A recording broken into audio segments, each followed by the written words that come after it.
আমি আসতে আসতে দেখলাম আমার একটি ভিডিও ব্যাপক পরিমাণে ভাইরাল হয়েছে।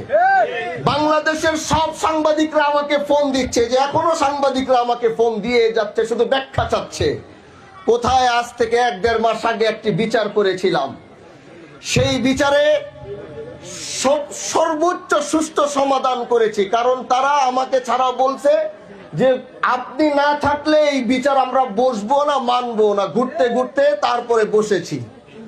এখন আপনি আমাকে বলেন, অনেকে এই বিষয়টাকে পুরা ঘোলাটা বানিয়ে দেখলাম জাতীয় চ্যানেলে নিউজও হচ্ছে। তো এই কথার যেহেতু কথা বলছি, কথাটি বলে দেই তাহলে ভালো হবে। আমি সেই বিচারে বসেছিলাম, কারণ এই দেশের সবাই জানে হানজালার বিচারে কোন ধরনের অনিয়ম হওয়ার কোনো সুযোগ নাই।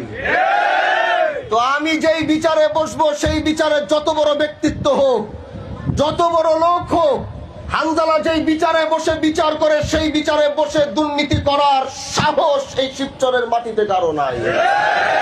আমি সেই জায়গায় বসে এক পক্ষের কথা শুনছি, বারবার আরেক পক্ষ শুধু হাত ঢুকায়, কথা বলে। তো যদি আমি বলছি, যদি আপনারাই সমাধান করতে পারেন, তাহলে আমার পিছনে 10-15 দিন 20 দিন ঘুরে আমাকে জোর করে কেন এই বিচারে আনছেন? তাহলে আপনারাই সমাধান করেন। এটা বলে আমি চলেও যাইতে নিছি, আমি চলে যাই, আমার দরকার নাই এই বিচার করা। না, আমরা আপনারা ছাড়া এই বিচার মানব না। সুন্দর সমাধান হয়েছে। বিচারের মধ্যে যখন বারবার কাউন্টার দিচ্ছে আমাকে রেখে, আমি একজন এমপি, আমি মনে করি না যে শব্দ সম্মানী ব্যক্তি, বিষয়টা এরকম না, কিন্তু আমি তো এলাকার একজন জনপ্রতিনিধি। আমি যখন একটা বিচারে বসবো, তখন তো আশেপাশে যারা কথা বলবে, আমি বাক স্বাধীনতা দিয়েছি। তার মানে তো এটা না যে আমার পাশে বসে বসে আমি চুপ করে আছি, আপনি পাশের থেকে বসে কাউন্টার দিবেন। বিষয়টা কি এরকম? সেটা আমার জায়গায় যেই হইতো সেই তাকে এই বিষয়টা বলে থামিয়ে দিত।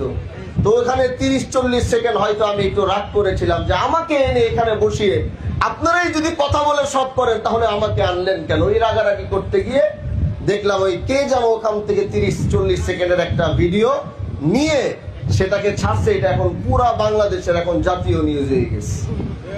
তারপরে আমাদের কোনো আপত্তি নাই। হকের বেলায় কথা বলতে হলে হানজালার এইভাবে কথা বলে যান।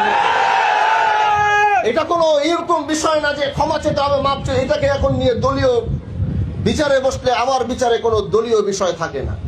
জাতীয় নিউজগুলোতে দেখলাম অনেকে দলীয় ট্যাগ লাগিয়ে দিচ্ছে এটার ভিতরে। এটা একটা ভুল নিউজ তারা করেছে। আমার বিচারে বসলে যেই দলেরই হোক, আমার বিচারে কোনো দলীয়, আমি নিজেও কোনো দলীয় বিষয় বিচারে বসি না। এজন্য যারা উদ্দেশ্যমূলক আমাদেরকে ছোট করার জন্যে, অসম্মান করার